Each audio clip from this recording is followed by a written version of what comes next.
Hello, good morning everybody. Once again I am Asutosh with the new topic. आज हम लोग prism के बारे में सीखेंगे। प्रिज्म से रिफ्रैक्शन कैसे होता है, ठीक है।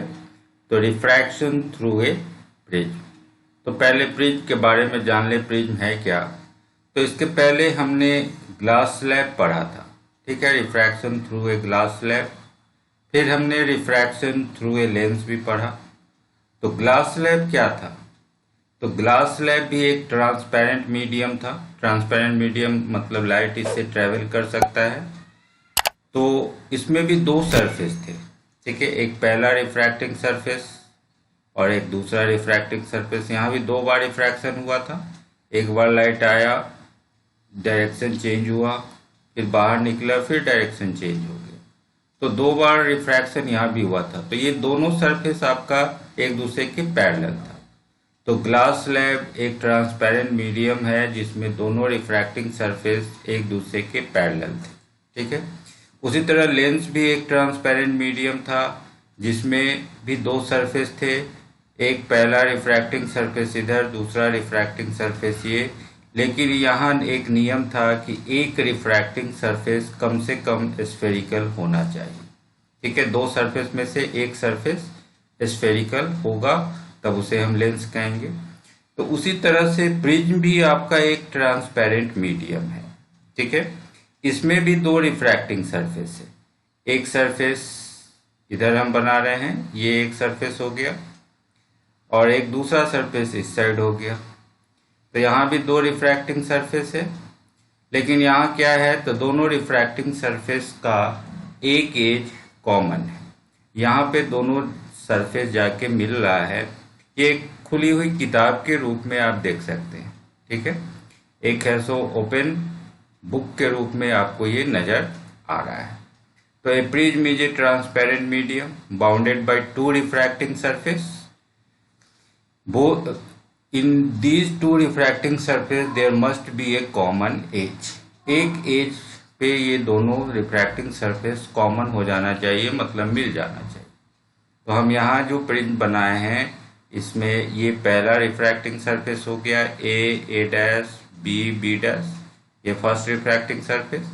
और इधर ए डैश, सी और सी डैश, ये आपका सेकेंड रिफ्रैक्टिंग सरफेस हो गया। और नीचे का जो प्लेन हो गया इसका नाम हम लोग बेस देंगे, ठीक है। तो हम प्रिज्म को डिफाइन कर लिए कि प्रिज्म क्या है। तो prism is a transparent medium bounded by two refracting surface and the two refracting surface must have a common edge। एक कॉमन एज होना चाहिए। तो ये प्रिज्म का डिफिनीशन हो गया कि प्रिज्म क्या है। अब इस प्रिज्म को आप कट कीजिए। मान लेते हैं हम इसको ऊपर से कहीं से इसको सीधा कट कर लें। तो कट करेंगे तो you will get A triangular shape. आप जब इसका सेक्शन निकालेंगे कट करके तो आपको सामने से ये ट्रायंगल के रूप में नजर आएगा। तो उसको हम लोग प्रिंसिपल सेक्शन का नाम देते हैं कि a prism is represented by its principal section, ठीक है। तो प्रिंसिपल सेक्शन समझ गए। अब हम इसमें कुछ टर्म को देखेंगे। तो हम ए बी सी करके एक प्रिज्म बनाए हैं, ये इसका प्रिंसिपल सेक्शन है, इससे ये रिप्रेजेंट होगा। तो इधर का जो पहला सरफेस ए बी हो गया, ये पहला रिफ्रैक्टिंग सरफेस हो गया, फर्स्ट रिफ्रैक्टिंग सरफेस। और इधर AC जो हो गया ये सेकेंड रिफ्रैक्टिंग सरफेस हो गया, ठीक है। और नीचे का ये BC, ये आपका बेस हो गया। यहाँ जो एंगल A बनेगा इस एंगल को हम लोग एंगल ऑफ प्रिज्म बोलेंगे, ठीक है। तो prism is represented by its principal section, it is triangular in shape. AB पहला रिफ्रैक्टिंग सरफेस, AC दूसरा रिफ्रैक्टिंग सरफेस, BC आपका बेस हो गया। तो हम इस प्रिज्म का जो बेसिक टर्म है वो समझ चुके हैं। अब चूंकि यहाँ दो रिफ्रैक्टिंग सरफेस है तो फिर यहाँ दो बार रिफ्रैक्शन होगा। तो अब हम प्रिज्म से रिफ्रैक्शन कैसे होगा तो हम उसके रे डायग्राम को समझें पहले। तो इस फिगर को थोड़ा ध्यान से समझेंगे कैसे रिफ्रैक्शन हो रहा है दो बार, ठीक है। तो चलिए पहले एक हम प्रिज्म बना लिए ABC एक प्रिज्म बन गया। AB आपका पहला रिफ्रैक्टिंग सरफेस है, BC आपका बेस हो गया और AC सेकेंड रिफ्रैक्टिव सरफेस है। प्रिज्म बन गया। अब एक रे को आप इंसिडेंट करवाइए। देखिए, तो पहले एक रे को हम इंसिडेंट करा रहे हैं। ये रे आया PQ, ठीक है। तो PQ बन गया आपका इंसिडेंट रे, इनकमिंग रे जो आके इंसिडेंट हो रहा है। ये कहाँ पे आ रहा है? तो Q पॉइंट पे इंसिडेंट हो रहा है, ठीक है। तो Q हो गया पॉइंट ऑफ इंसिडेंस। तो पॉइंट ऑफ इंसिडेंस पे हम नॉर्मल ड्रॉ करते हैं।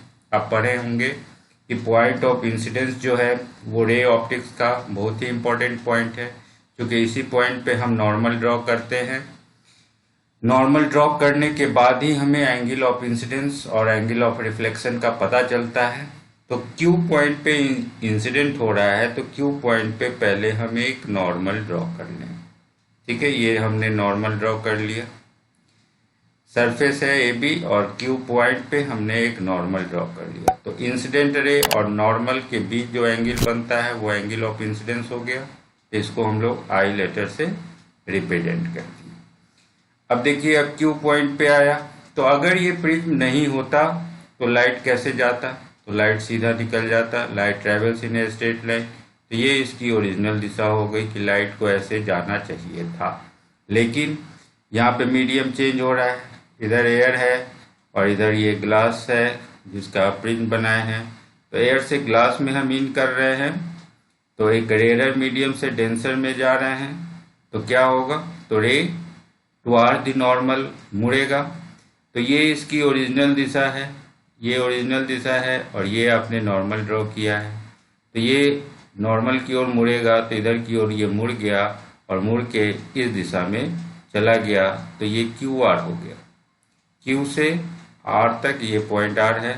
तो QR ये रिफ्रैक्टेड रे हो गया। तो एक बार रिफ्रैक्शन हो चुका है, रिफ्रैक्टेड रे, ठीक है। तो अब ये रिफ्रैक्टेड रे है और ये आपने नॉर्मल ड्रॉ किया है। तो इन दोनों के बीच जो एंगल बनेगा ये एंगल ऑफ रिफ्रैक्शन होगा। तो यहाँ पे हम इसको एंगल को लिख रहे हैं R1। यह पहला एंगल ऑफ रिफ्रैक्शन हो गया, पहले सरफेस से जो रिफ्रैक्शन हुआ सो। अब ये जो रे आया R पॉइंट पे इंसिडेंट हुआ। अब मान लेते हैं कि अगर प्रिज्म ही आगे तक रहता तो अब इधर ये चला जाता, ये अब इसकी ओरिजिनल दिशा हो गई जाने की। लेकिन फिर यहाँ पे मीडियम चेंज हो रहा है R पॉइंट पे। R पॉइंट पे फिर आप ग्लास से एयर में जा रहे हैं, तो फिर डेंसर से रेयर मीडियम में जा रहे हैं। तो डेंसर से रेयर जाएंगे तो आप नॉर्मल से दूर भागेंगे। तो R पॉइंट पे फिर हम एक नॉर्मल ड्रॉ करें। तो R पॉइंट पे हमने एक नॉर्मल ड्रॉ किया, ये नॉर्मल बन गया R पॉइंट पे, ठीक है।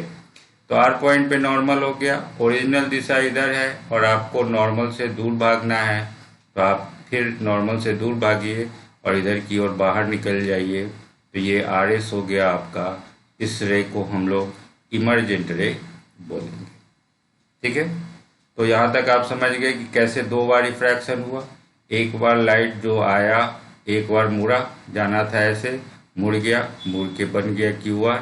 अब फिर जाना था ऐसे, अब इधर नहीं गया, फिर मुड़ गया और मुड़ के RS दिशा में ये चला गया। तो दो बार रिफ्रैक्शन हम देख लिए, ठीक है। अब देखिए कि ये लाइट की ओरिजिनल दिशा है।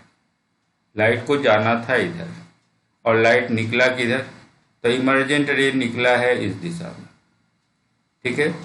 तो जाना था इधर, आप निकले इधर, इसको हम पीछे की ओर मिलाएं तो आप देखेंगे यहाँ पे एक एंगल बनेगा। इस एंगल का नाम हम लोग देंगे एंगल ऑफ डेविएशन, डेल्टा। तो डेल्टा हो गया एंगल ऑफ डेविएशन। डेविएशन का मतलब कि ओरिजिनल दिशा क्या है, जाना था किधर और निकला किधर से, इमर्जेंट रे किधर है। तो इमर्जेंट रे की दिशा और लाइट की जो ओरिजिनल दिशा है, इन दोनों के बीच जो एंगल बनेगा that angle will be angle of deviation, ठीक है। तो ये डेल्टा समझ गए। अब जो बाहर जो रे निकला है, यहाँ जो एंगल बन रहा है, इस एंगल को कहेंगे एंगल ऑफ इमर्जेंस। इसको I लेटर से रिप्रेजेंट करेंगे। और यहाँ जो एंगल बन रहा है, इस एंगल को हम लोग R2 लिखेंगे, ठीक है। R1 R2 ये दो इंटरनल एंगल बन गया। अब देखिए कि इधर ये एंगल I है, तो इधर इस रे को आप नीचे कीजिए और इस रे को आगे बढ़ाइए तो इस साइड का टोटल एंगल आई बनेगा। ये वर्टिकली अपोजिट एंगल है, इधर आई बन रहा है तो इधर भी आई बनेगा टोटल, और नीचे का एंगल है R1 तो ऊपर बच जाएगा I माइनस R1, तो ऊपर का एंगल हो गया I माइनस R1। फिर इस साइड देखें तो ये एंगल है E, तो इसके वर्टिकली अपोजिट आइए तो ये टोटल एंगल E बनेगा यहाँ से यहाँ तक। नीचे का एंगल R2 ले लिए तो ऊपर एंगल बन जाएगा E माइनस R2। ठीक है, तो यहाँ तक आप फिगर समझ चुके हैं कि ये एंगल E माइनस R1 है और ये E माइनस R2। तो यहाँ एक ट्रायंगल बन रहा है और इस ट्रायंगल का ये जो एंगल डेल्टा है ये एक्सटीरियर एंगल है, तो हम डेल्टा को लिख सकते हैं सम ऑफ टू इंटरनल एंगल्स। तो I माइनस R1 और E माइनस R2 इन दोनों एंगल के सम के रूप में ये डेल्टा लिखा जा सकता है। ठीक है, यहाँ तक फिगर आप समझ गए। अब एक और चीज, अब यहाँ पे देखिए कि A Q O और ये जो R है AQOR एक आपका क्वाड्रिलेटरल बन रहा है, तो क्वाड्रिलेटरल के चारों एंगल का जो सम होता है वो 360 डिग्री होता है। तो यहाँ पे आपने जो एंगल बनाया है दिस एंगल इज 90 डिग्री, क्योंकि ये आपने नॉर्मल ड्रॉ किया है, और फिर R पॉइंट पे भी आपने एक नॉर्मल ड्रॉ किया है तो ये एंगल भी 90 डिग्री हो गया। तो दो एंगल का सम 90 है, तो 90 90 180 हो गया। तो बचा हुआ जो दो एंगल है, एक एंगल ये A और ये एंगल QOR, इन दोनों का सम फिर 180 होगा, क्योंकि चारों का सम हम हुए, चारों का सम होना है 360।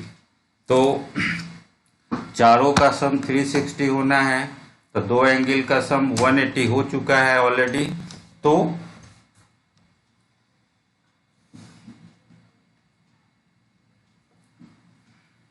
दो का सम 180 हो चुका है, तो बाकी दो का सम 180 होगा।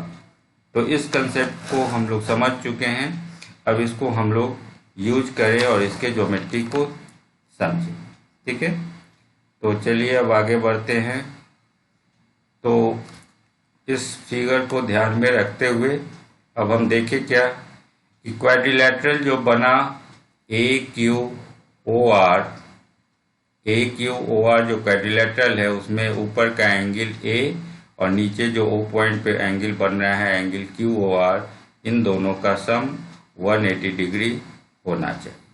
ठीक है, 180 डिग्री होना चाहिए, क्योंकि बाकी दो एंगल जो नॉर्मल आपने ड्रॉ किया है उन दोनों का सम 180 है, चारों एंगल का सम 360 था, तो दो का बचा हुआ 180 हो गया। तो इसको हम इक्वेशन नंबर 1 बना लिए।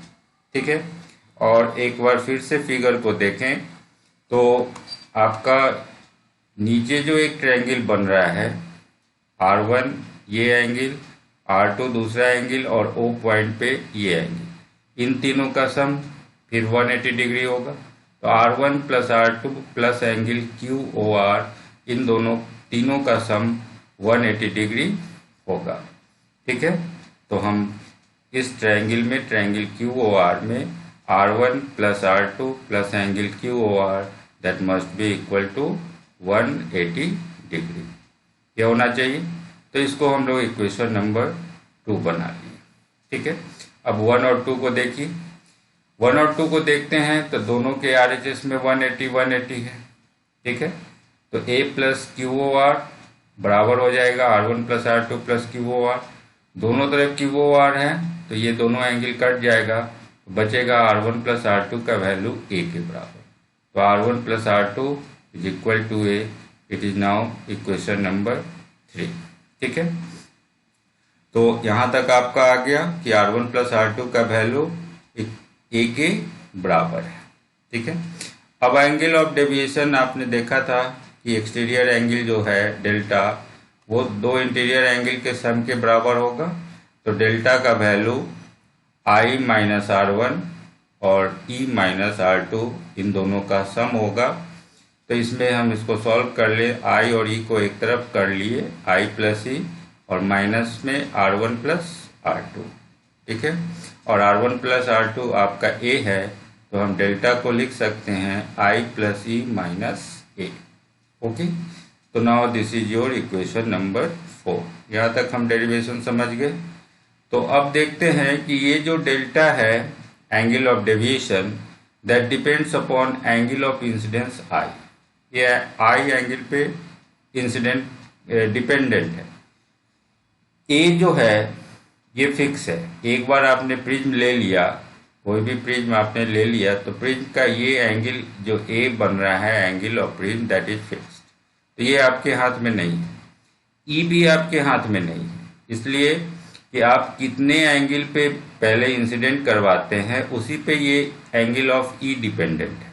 ठीक है, यहाँ जो ई बनेगा ये डिपेंड कर रहा है कि आपका एंगल ऑफ इंसिडेंस क्या है, आपने कितने एंगल पे इंसिडेंट करवाया है। इसीलिए हम बोल रहे हैं कि एंगल ऑफ डेविएशन जो है वो एंगल ऑफ इंसिडेंस आई पे डिपेंडेंट है। ठीक है, तो angle of incidence, angle of deviation जो है that depends upon angle of incidence i. तो हम इन दोनों का एक ग्राफ ड्रॉ करें। हम अलग अलग एंगल पे इंसिडेंट करवाएं, आई को बदलते चले और उससे जो एंगल ऑफ डेविएशन बन रहा है उनके बीच का एक ग्राफ ड्रॉ करके देखें। तो एक ग्राफ ड्रॉ किया गया। ठीक है, एंगल ऑफ इंसिडेंस और एंगल ऑफ डेविएशन के बीच एक ग्राफ ड्रॉ किया गया। तो देखिए अलोंग एक्स एक्सिस हम लोग एंगल ऑफ इंसिडेंस को लेते हैं आई का वैल्यू, अलग अलग एंगल पे हम प्रिज्म पे इंसिडेंट करवाएं, इधर आई आ गया। और अलोंग वाई एक्सिस हम लोग एंगल ऑफ डेविएशन को प्लॉट करते हैं, इधर एंगल ऑफ डेविएशन डेल्टा हो गया। अलग अलग आई के लिए हम अलग अलग डेल्टा का वैल्यू निकाल लेते हैं एक्सपेरिमेंट से और इनका ग्राफ ड्रॉ करते हैं। देखते हैं कि ग्राफ इस शेप का आ रहा है। ठीक है, ग्राफ इस शेप का आया। तो इस ग्राफ से पता क्या चल रहा है? पता ये चल रहा है कि जैसे जैसे हम एंगल ऑफ इंसिडेंस बढ़ा रहे हैं, इधर हम आई का वैल्यू बढ़ाते जा रहे हैं, तो डेल्टा का वैल्यू ये फिगर ग्राफ नीचे आ रहा है। जैसे जैसे आई का वैल्यू बढ़ाते हैं तो एंगल ऑफ डेविएशन घटता चलता है। तो as angle of incidence I increases, जैसे आई बढ़ेगा एंगल ऑफ डेविएशन जो डेल्टा है वो घटता है। घटते घटते एक मिनिमम वैल्यू को अटेन करता है। यहाँ पे आके डेल्टा का मिनिमम वैल्यू हो गया, इसको हम लोग लिख रहे हैं delta M, angle of minimum deviation. यहाँ पे डेल्टा का वैल्यू मिनिमम है, एंगल ऑफ मिनिमम डेविएशन। ठीक है, और मिनिमम डेविएशन के बाद फिर डेविएशन जो एंगल है ये धीरे धीरे बढ़ने लगता है। तो ग्राफ से कंक्लूजन क्या निकला कि as the angle of incidence I increases, angle of deviation पहले घटता है, अटेन से मिनिमम वैल्यू, एक मिनिमम वैल्यू को अटेन करता है और उसके बाद फिर ये बढ़ना शुरू हो जाता है, तो स्टार्ट्स इंक्रीजिंग। ठीक है, तो it is simply an experimental result. ये लैब में आपको प्रयोग करने से पता चलेगा कि कैसे हम आई को वैल्यू बढ़ाते हैं तो एंगल ऑफ डेविएशन धीरे धीरे घटता है, घटते हुए एक मिनिमम वैल्यू को प्राप्त करता है और फिर बढ़ना शुरू हो जाता है। तो इस कंडीशन में आई और ई भी बराबर होता है। इसमें दो तीन सिचुएशन आता है। देखिए अब हम लोग उस कंडीशन को देखते हैं कि जब हम मिनिमम डेविएशन के लिए प्रिज्म को सेट करें, ठीक है, एट मिनिमम डेविएशन। तो मिनिमम डेविएशन अगर हम देखते हैं तो उस कंडीशन में जो ये दो एंगल R1 और R2 बना था, आप देखे थे फिगर, एक बार ध्यान से देखिए, जो रे आया और यहाँ मुड़ा, ठीक है, एक बार फिर से मुड़ गया। तो यहाँ पे जो हम नॉर्मल ड्रॉ किए थे तो दिस एंगल इज R1 और यहाँ नॉर्मल से ये एंगल था R2। तो R1 और R2 ये दोनों इक्वल हो जाता है। तो मिनिमम डेविएशन के केस में R1 और R2 का वैल्यू इक्वल है, तो मान लीजिए ये बराबर हो गया R के। ठीक है, और I और E बराबर हो जाता है। यहाँ एंगल I बना था और यहाँ एंगल E बना था, तो ये दोनों एंगल इक्वल हो जा रहा है। और रिफ्रैक्टेड रे जो बीच में ये रिफ्रैक्शन वाला रे था QR, ये Q पॉइंट था, ये R पॉइंट था, तो ये जो रे है रिफ्रैक्टेड रे ये बेस के पैरेलल हो जा रहा है। ठीक है, तो ये 3 सिचुएशन आपको हो जा रहा है अगर आप मिनिमम डेविएशन के लिए उस प्रिज्म को सेट करते हैं तो, ठीक है। तो मिनिमम डेविएशन के केस में ये 3 सिचुएशन है।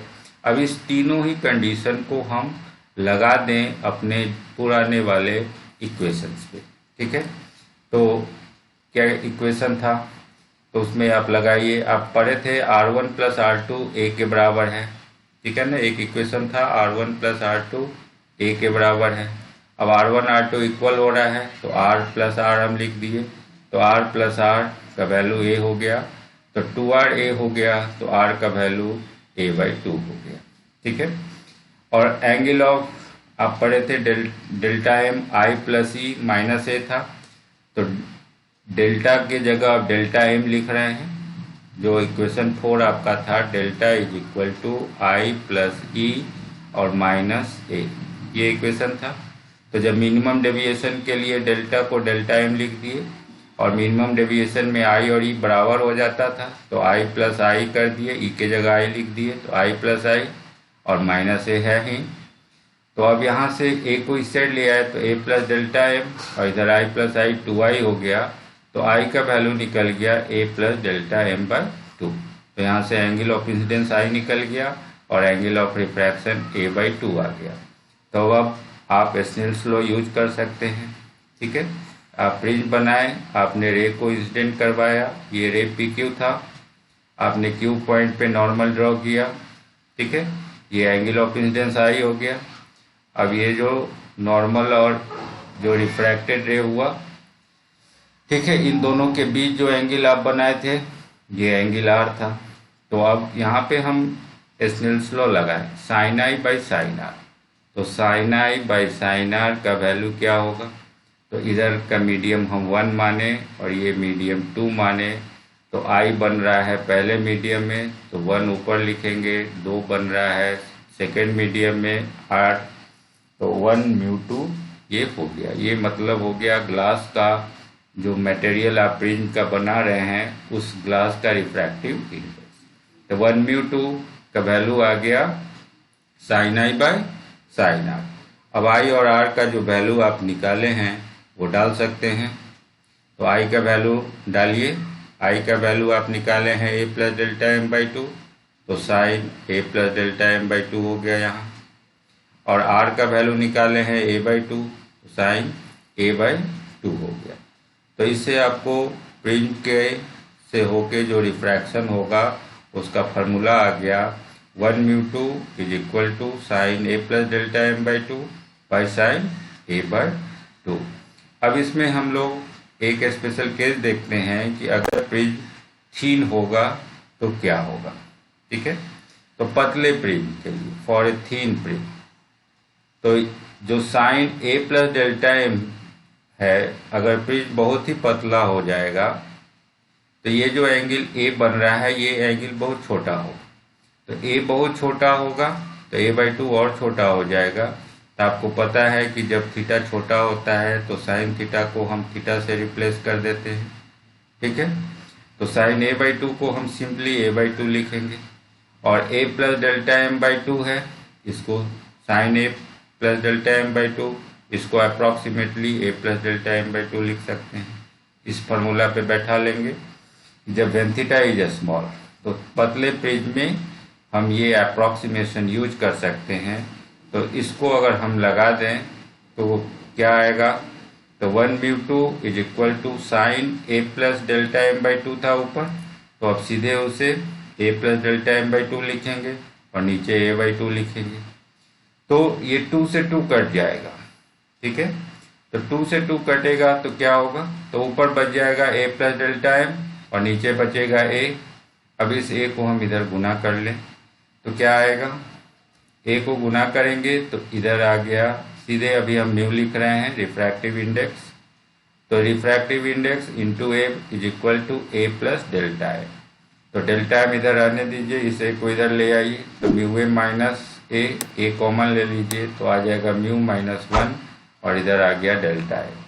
तो angle of minimum deviation delta M is equal to mu -1 into A हो गया तो ये थीन प्रिज्म के लिए ये फार्मूला यूज होगा। ठीक है, तो आप प्रिज्म से रिफ्रैक्शन समझ चुके हैं। हम दो फार्मूला प्रिज्म में याद रखेंगे, एक एंगल ऑफ मिनिमम डेविएशन का, और जो मेन फार्मूला है वो ऑलरेडी है ही, mu is equal to 1 mu 2 is equal to sine A plus delta m by 2 by sine A by 2। Okay, so that's over for today. Thank you.